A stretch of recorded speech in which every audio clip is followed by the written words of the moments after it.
लेकिन आपने बहुत अच्छी बात कही कि उनकी रणनीति में बदलाव है, उनकी नीति में बदलाव नहीं है और अब भी वो अपनी बात को मनवाने की कोशिश करेंगे। वीना सीकरी मैम, आप, हालांकि दोनों नेताओं ने ये तो कहा है कि हम अपने साझेदार को एक नए लेवल पर ले जाएंगे और उससे पहले जो अधिकारियों की बैठक हुई ये हुआ कि हम लोग जल्द से ट्रेड डील को साइन करने की कोशिशें तेज करेंगे। लेकिन जैसा कि प्रोफेसर स्वर्ण सिंह साहब कह रहे थे कि रणनीति भले ही बदली हो, नीति ना बदली हो, तो ऐसे में भारत की रणनीति क्या होनी चाहिए? देखिए, भारत की तरफ से तो एक बात बिल्कुल सही है कि हमने शुरू से ही, प्रधानमंत्री जी ने और हमारे external affairs minister doctor Jaishankar ने कहा है कि हमारे 3 रेड लाइंस हैं। 3 ऐसे हमारे विषय हैं जिस पे हम बिल्कुल कुछ भी चेंज नहीं करना चाहेंगे, क्योंकि ये भारत के लिए बहुत इम्पोर्टेंट है। एक तो है कि ट्रेड और टैरिफ्स के मामलों में एग्रीकल्चर, फार्मर्स, फिशरमैन, मछुआरे और अन्य मतलब माइक्रो एंड स्मॉल और डेयरी प्रोड्यूसर्स, इन सब की जो इंटरेस्ट है वो बहुत हमारे लिए महत्वपूर्ण है और हम इनको बिल्कुल इनके इंटरेस्ट को नेगेटिवली इफेक्ट नहीं होने देंगे। नंबर 1 ये था। नंबर 2 था कि हमारी पॉलिसी स्ट्रेटेजिक ऑटोनॉमी की है और अगर हमें ये लगा कि हम रूस से जो तेल खरीदते हैं वो उससे हमारे लोगों के लिए फायदा है, हमारी इकोनॉमी के लिए फायदा है, तो हम ये लगातार खरीदने इसको रखेंगे, वाजिब करेंगे और इसको हम कोई बदलाव नहीं लाएंगे, हम इसको रोकेंगे नहीं। दूसरी बात, तीसरी बात हमने कहा थी कि जो जहां तक इंडिया पाकिस्तान मामले हैं, थर्ड पार्टी मीडिएशन इसमें बिल्कुल वर्जित है, हम इसको बिल्कुल एक्सेप्ट नहीं करेंगे। ये हमारे 3 रेड लाइन बिल्कुल वही रहेंगे, मुझे जो लगता है, क्योंकि इनसे अलग होना बहुत मुश्किल है। लेकिन एक और बात है जिसके आपका ध्यान में लाना चाहूंगी और वो है चीन। और शुरू से मुझे हमेशा ये लगा कि प्रेसिडेंट ट्रंप को अपनी जो वो कह रहे थे big beautiful deal with China, उस पे वो सबसे ज्यादा उनके लिए बहुत इंपॉर्टेंट डील लग रही थी। और इस डील को बनाने के लिए, इस डील पे कंक्लूजन लाने के लिए, वो सारे अन्य देशों को, जैसे कहते हैं ना, throw them under the bus, उनकी मतलब उनको एक तरह, ये चीन के लिए ना, चीन के साथ उनके बातचीत लगातार चल रही है। पहले टैरिफ बहुत बड़े, फिर उन्होंने एक कहा कि एक पॉज लगेगा, एक दूसरे 90 दिन का पॉज हुआ है और ये अब पॉज नवंबर में खत्म होगा। लेकिन देखिए, सब चीजें जो है, जो कॉर्न, जो अमेरिका हमसे कह रहा है आप हमारा मक्का खरीदिए, लेकिन ये तो चीन पहले उनसे खरीदा था और जब से ये टैरिफ की बात चीन के साथ आई तो चीन ने बंद कर दिया। अब वो अमेरिका से नहीं खरीद रहे हैं और वो ब्राजील से खरीद रहे हैं। तो जो अमेरिका के फार्मर्स हैं उनकी हालत बहुत खराब है और ये सब मांगा सपोर्टर्स हैं, ये जस्ट सब रिपब्लिकन सपोर्टर्स हैं जो फार्मर्स हैं, जो मेज और अदर चीजें ग्रो करते हैं। तो प्रेसिडेंट के ऊपर प्रेशर बहुत बढ़ गया है और इसलिए वो अब बहुत प्रेशर भारत पे डाल रहे थे, लेकिन जब भारत इस पे नहीं हिलेगा तो कुछ उनको और ढूंढना पड़ेगा। अब देखिए, ये थोड़ा सवाल उठता है। एक बात और, फ्राइडे 2 दिन के बाद प्रेसिडेंट ट्रंप और शी जिनपिंग के बीच टेलीफोनिक कॉन्वर्सेशन होने वाली है। ये बहुत इंपॉर्टेंट टेलीफोनिक कॉन्वर्सेशन होगी और टिकटॉक के ऊपर उनका अग्रीमेंट, समझौता हो गया, ये शायद अनाउंस होगा फ्राइडे को। और उसके अलावा ये जो big beautiful deal with China, उसके ऊपर बातचीत होगी। अब प्रेसिडेंट ट्रंप ने जान लिया है कि भारत का जो प्रेशर, वो कह रहे थे कि भारत के ऊपर प्रेशर डाले और चीन विल बी हैप्पी और चीन हमारे साथ डील कंक्लूड करेगा, ये उनका दांव बिल्कुल चला नहीं है। और भारत तो वैसे के वैसे, तो उन्होंने ये सोचा कि चलो हम ये जो बात आपने कही, इसमें थोड़ा सा एक राय में अजय श्रीवास्तव जी आपका ले लूं कि ठीक है, अब संबंध को सुधार लें या फिर सुधारने के संकेत मिल रहे हैं। जिस तरीके से रिलेशन अब बने हैं, भारत ने काफ़ी मैच्योरिटी दिखाई, संबंध को कभी तोड़ा नहीं, बातचीत के रास्ते को कभी बंद नहीं किया। लेकिन अब ये जो कहा जा रहा है कि हम जितना जल्दी हो ट्रेड डील को लॉक करने के लिए कोशिशें और तेज करेंगे, तो आपको क्या लगता है कि बात कहाँ जाके बनेगी? क्योंकि भारत ने तो जितना देना था मैक्सिमम दे दिया, भारत ने रेड लाइन भी बता दी है। अब यूएस की जो टैक्टिक थी वो भी बहुत सफल हुई नहीं, तो अब क्या लगता है, यूएस अब कंप्रोमाइज़ करेगा यहाँ पे चल के? देखिए, हमको ये याद रखना पड़ेगा कि जब हमारा नेगोशिएशन शुरू हुए थे तो उस समय केवल 25-26% टैरिफ की बात थी। नेगोशिएशन चल रहे थे, चलने के बीच में इन्होंने 25% अलग से लगाए हैं। तो आप ये बताइए, जब तक ये एडिशनल 25% जो रशिया कार्ड लगे हैं, जब तक ये ड्रॉप नहीं होते हैं, तब तक वो ऑफिशियल्स क्या निगोशिएट करेंगे? ऐसा नहीं हो सकता है कि आप वो जो फर्स्ट 25% है उसको आप 10 ले आइए तो ये 25 रहेंगे 35%। वो तो इकोनॉमिकली मीनिंगलेस है, politically it cannot be sold, वो पॉसिबल नहीं है।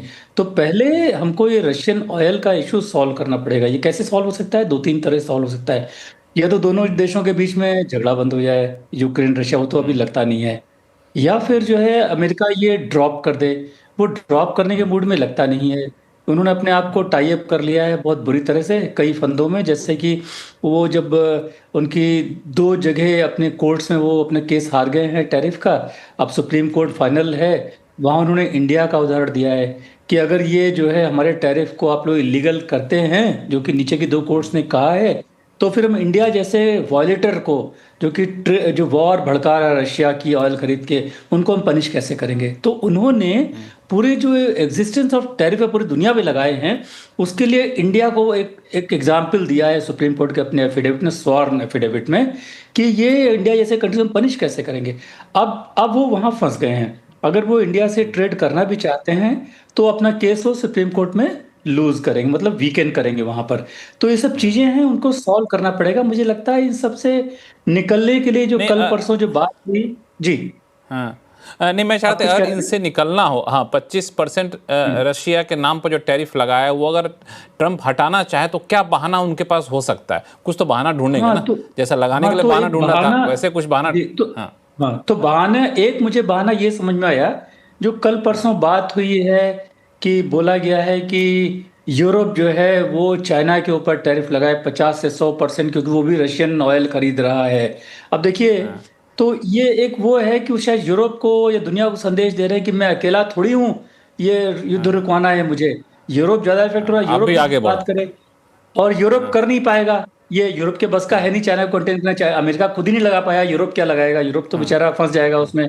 तो अल्टीमेटली ये होगा कि अमेरिका कहेगा जब तुम लोग सफर कर रहे हो यूरोपियंस ज्यादा, और तुम कुछ नहीं कर रहे हो, तो फिर तुम लोग भाड़ में जाओ, मैं भी ये छोड़ता हूँ। उसके तो उसके उसके एक, लिए जमीन वहां पे तैयार कर दी एक तरीके से। नरेश कौशिक जी हाँ कुछ तो बोलना चाह एक, रहे थे।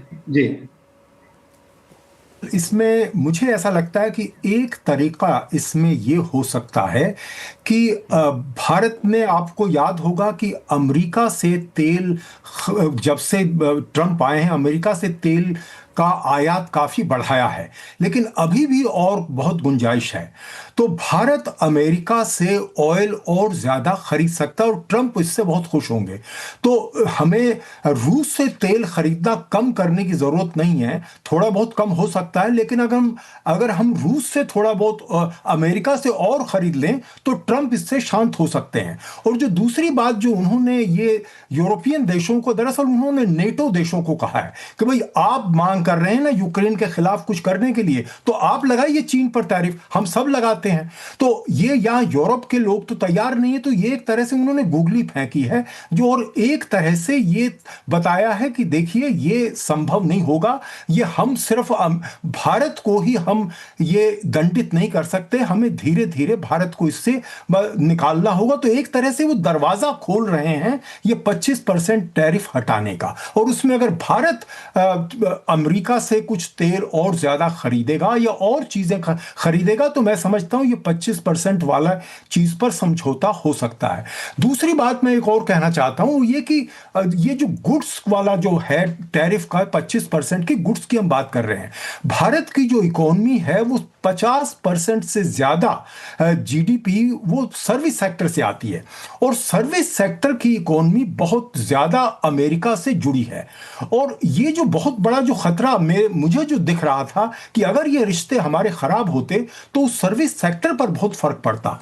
और इस समय चीन इनके लिए इतना बड़ा, अमेरिका के लिए इतना बड़ा चैलेंज है, खासकर टेक्नोलॉजी के क्षेत्र में, आर्टिफिशियल इंटेलिजेंस के क्षेत्र में। उसमें भारत की मदद और भारत का सहयोग बहुत जरूरी है अमेरिका के लिए चीन से निपटने के लिए। चीन से निपटने के लिए। प्रोफेसर स्वर्ण सिंह साहब, मैं आपके पास आऊंगा, लेकिन मुझे लगता है वीना सिकरी मैम कुछ ऐड करना चाह रही थी इसमें। इसमें एक बात ऐड करना चाहती हूँ कि आप देखेंगे कि ये जो एक्सचेंज ऑफ मैसेजेस हुआ है, इसमें एक कॉमन फैक्टर है। एक तो है कि ट्रेड एग्रीमेंट बहुत जल्दी खत्म हो जाएगा। दूसरी बात, यूक्रेन रशिया का जो है कॉन्फ्लिक्ट है, इसमें पीस एग्रीमेंट करने की फोकस है दोनों के मैसेजेस में। तो हो सकता है कि आज की तारीख में प्रेसिडेंट ट्रंप यूके में है, लंदन में है, और उनकी बातचीत चल रही है प्राइम मिनिस्टर कीर स्टारमर के साथ। हो सकता है कि प्रेसिडेंट ट्रम्प और ईयू और यूके एक किसी डील पे प्रेसिडेंट ज़ेलेंस्की को राजी करने के लिए जोर लगाएंगे, और अगर ये डील तय गई किसी तरह की से, तो ये 25% का टैरिफ तो अपने आप में इरेलीवेंट हो गया, तो वो एकदम खत्म हो जाएगा। दूसरी बात, एक बात ये है, और दूसरी बात जैसे कौशिक जी ने कहा, ये जो फैक्टर गूगल, इंटरनेट, इन सब सोशल मीडिया कंपनीज के, ये बहुत ज़रूरी फैक्टर है, क्योंकि जो नेपाल में हुआ कि जो सोशल मीडिया एप्स बैन करने पे ये जो बिल्कुल हलचल मच गई और रिजीम चेंज भी हो गया है, उसमें यही था कि नेपाल उस तरफ जा रहा था कि वो चीन की जो इंटरनेट कंपनी है भाई, वो उसी को लागू करेंगे नेपाल में, और सारे वेस्टर्न कंपनीज को बैन करेंगे। तो ये एक अमेरिका के लिए बहुत बड़ा थ्रेट है, और हमने भी भारत में भी ये बात कई दफा चली आई है कि चलो डिजिटल टैक्स लगाते हैं, क्योंकि ये वेस्टर्न कंपनीज इतना ज्यादा प्रॉफिट ले जाते हैं इंडिया से, और इन पे कोई टैक्स नहीं लगता है। हमारा डिजिटल टैक्स का लॉ भी बना था, लेकिन अभी वो लागू नहीं हुआ है। तो ये दो बातें जो है, ये भी एक बहुत जरूरी बातें हैं जो लिंक्ड विद जो मुझे लगता है कि फैक्टर दैट टैरिफ प्लान्स इधर उधर जा रहे हैं।